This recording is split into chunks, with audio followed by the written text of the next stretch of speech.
The cops were halfway up our driveway when my wife, still in pajama pants, lifted her badge with the kind of quiet authority that made grown men rethink their choices. One of the officers hesitated mid-step, his partner's hand hovering uncertainly near his belt. And then there was Susan. The HOA Karen's jaw fell open so wide you'd think she'd swallowed a bug. "I'm going to need you to explain why you're trespassing on federal property," Michelle said coolly, her voice like ice slicing through the morning air. Susan stumbled a step backward, her pastel cardigan fluttering like a surrender flag. Her voice dropped to a tremble. "No. My name's David Vance. I'm a mechanical engineer who lives for quiet weekends. Slow-smoked BBQ and over-engineered gadgets no one actually needs. 3 years ago, Michelle and I bought what we thought was our forever home on Whispering Pines Drive. Big yard.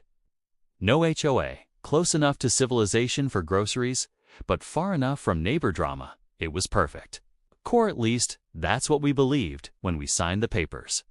Then came Susan Higgins, a one-woman storm in khakis and cardigans. She ran the Whispering Pines HOA like a tyrant in a floral scarf. The catch, our property wasn't part of the HOA. It hadn't been for 2 decades, thanks to the original owner who fought tooth and nail to keep it independent. The welcome package she left us said otherwise. Property records were ironclad. Our deed was crystal clear. None of it mattered to Susan. She saw us as a threat to her community vision. At first, her antics were just dinner table jokes. She showed up with a welcome packet no one asked for, complete with mandatory lawn rules, a list of approved mailbox colors, and no joke, a VHS tape of a community orientation video from 1998. Michelle and I dug out an old VCR from a garage sale just to watch it. It was the kind of production that sits somewhere between a high school media class project and a hostage tape. But her friendly warnings were the beginning. Little notes on our door, written in purple gel pen on self-printed HOA letterhead. Apparently, our mailbox wasn't approved HOA beige. Our fire pit counted as forward aggression. And my wife's unmarked government vehicle was suspicious activity. Michelle laughed so hard at that. Once she nearly snorted coffee, we ignored it all politely. I'd wave when she marched down the street with her clipboard. Michelle would smile sweetly and shut the door mid-speech whenever Susan started one of her rehearsed community standard rants. We figured she'd get bored eventually. She didn't. That's when Susan turned up the heat. She began sliding fake HOA fines under our door, official-looking invoices with made-up penalties, $50 for excessive dandelions, $75 for non-approved bird feeders, $200 for aggressively non-neutral paint colors, which apparently referred to our hunter green front door, a color that had been there since long before we moved in. Our shredder lived by the front door after that. Then came the voicemails. Every Saturday at 7 a.m. sharp, Susan's voice would rattle through the machine, warning us of emergency HOA meetings we were required to attend. She listed imaginary fines stacking up daily and threatened legal action. She claimed our bird feeders were encouraging a potential avian uprising and said our garden gnomes were cultish and scaring young families. I tried being civil once, a tata on one of her morning power walks, politely explained we weren't part of the HOA, showed her the property records, and even offered to grab coffee to settle this like adults. She responded by snapping a photo of my license plate and mumbling about vehicle standard violations. And then came the day everything blew up. I'd taken a week off work to build a 12 by 10 backyard shed. Simple structure. All permits pulled, fully up to code, even painted it a neutral color. Michelle was already daydreaming about organizing her power tools. I was halfway through framing when Susan appeared at the gate, her face an impressive shade of plum. She started yelling about unauthorized housing development and calling in the big guns. I figured she meant her cousin who'd gotten an online law degree. I was wrong. The police rolled up on a quiet Tuesday morning to patrol cars in formation. Susan strutted next to them like she was leading a SWAT operation. Binder of bylaws in one hand, venti frappuccino in the other. Her chest puffed. Out with pure suburban self-importance. From the backyard, I could hear her dramatizing the situation, talking about flagrant disregard for community standards and a dangerous construction project. I should have seen the storm coming. I walked around to the front yard, brushing sawdust off my hands, fully prepared to show the officers the neatly laminated building permits sitting in my back pocket. But before I could say a word, Michelle stepped out. Pajama pants, an old FBI Academy t-shirt, bed hair that said I've had worse mornings than this. She took one look at the scene, 2 patrol cars, a trembling Karen with a frappuccino, and me looking way too confused for a Tuesday, and I sighed, a long practiced sigh. Then she reached for her badge, Special Agent Michelle Vance, Department of Homeland Security. She announced with quiet authority that hit the air like a gavel strike. Everything froze. The officers stopped mid-step. Susan's hand shook so badly that the whipped cream on her drink threatened to fly off.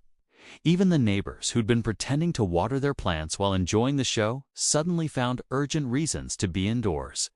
Michelle kept that same steady tone. This is federal property. The shed you're so concerned about is a secure storage facility. And your presence is interfering with a classified project. She wasn't technically lying. 'Twas a secure structure, and my attempts to organize the garage were classified as impossible by anyone who'd ever seen the chaos in there. The younger cop shifted on his feet, glancing at his partner.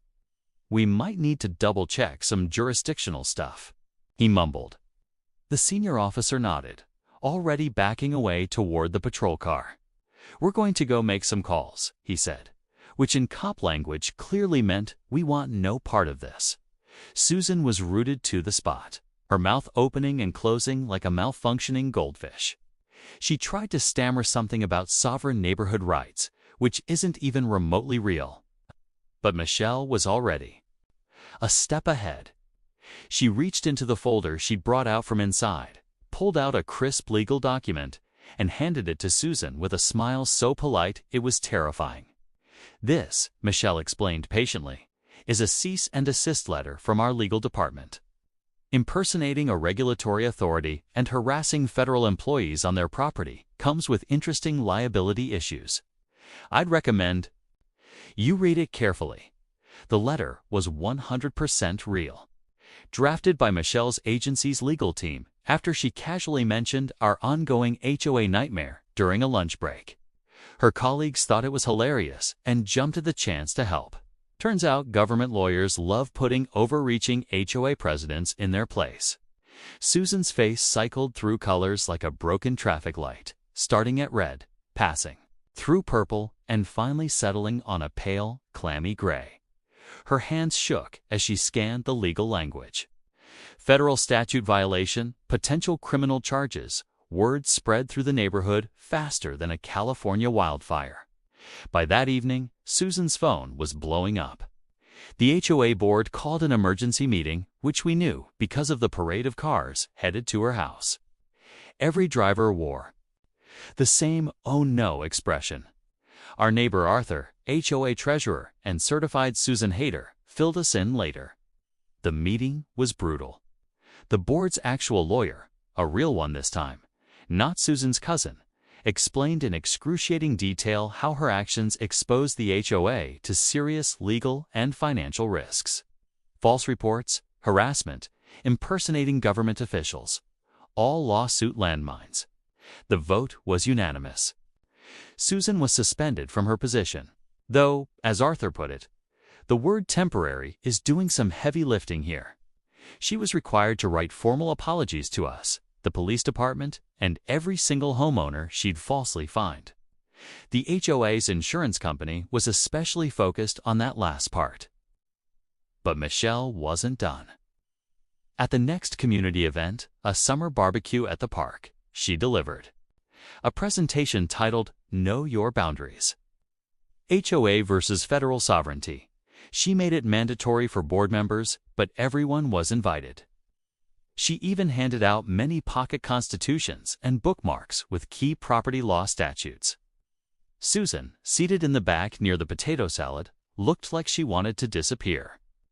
She was forced to stand up and publicly apologize for what the board called gross overreach of authority. Reading from a stiff, prepared statement, she muttered her deep regret in a voice so faint it could barely compete with the sound of the lemonade cooler. But the real pain came afterward. The HOA's insurance company slapped her with the $5,000 deductible for the legal cleanup. Her false police report earned her a misdemeanor charge and $800 in fines. And the final blow, the board voted, again, unanimously, to permanently remove her from her position. Arthur told us she actually cried when they took away her gavel, clutching it like a life preserver as security escorted her out.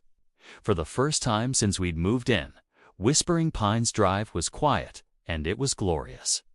If you enjoyed this story, make sure to subscribe to HOA Conflicts for more.